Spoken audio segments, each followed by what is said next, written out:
This is not Leader of the Opposition policies. It's Prime Minister's. That's a member of Parliament on the floor of the House telling the Prime Minister to his face that he's not actually answering a single question. And the Speaker? He's got his hands tied. I have not the responsibility or the authority for the answers. What I would say is, it's incumbent on ministers to try and ensure there is an answer. Wait. The Speaker of the House of Commons just told Parliament he can't do anything. You'll hear exactly what he says next, and it's worse than you think. The Speaker does not have the power to police the accuracy of members' contributions. Unfortunately, it is incumbent on all members to be accurate in what they say in this House. That laughter you heard? That's MPs laughing at the idea that they're supposed to be honest. And that's not even the worst part of what comes next. Before we go further, if you think this is exactly what's wrong with British politics right now, share this video. Not just a like, share it. Someone you know needs to see this. Hit like, subscribe, and let's get into it. Now let's go back to where it started. Order! Order.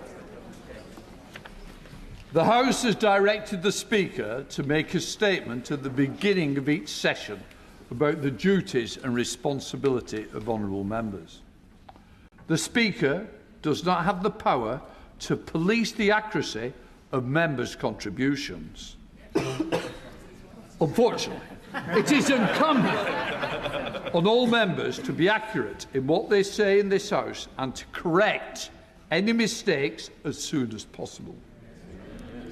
All members, including ministers, should take the responsibility in this House seriously. I remind ministers that the government's own ministerial code make clear that important policy announcements should be made in the first instance in this House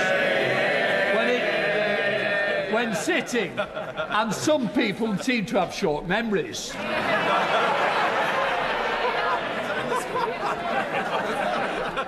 Our constituents expect us to focus on the very serious issues that they care about, rather than making cheap attacks on each other.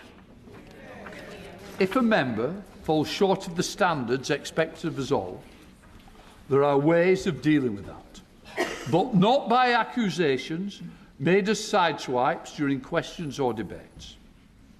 If we fail to treat each other with respect in debate, that diminishes our work and risk raising the temperature of discussions outside this place. Sir Edmund Lee, point of order.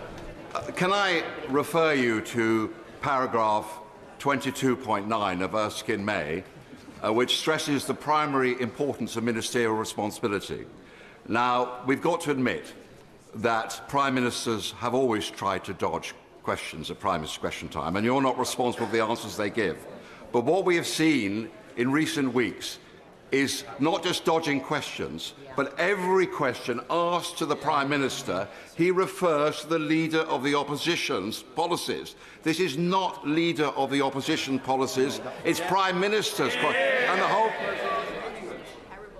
Can I just say once again, I said last week, I have not the responsibility or the authority for the answers. What I would say is, it's incumbent on ministers to try and ensure there is an answer, but it is not for me to judge whether the answer is correct or not.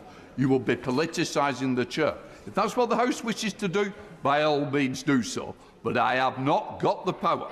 Once again, I reiterate what I said last week. You won't see this kind of accountability breakdown on the BBC. Now here's my question for you, and I'm pinning the best answer.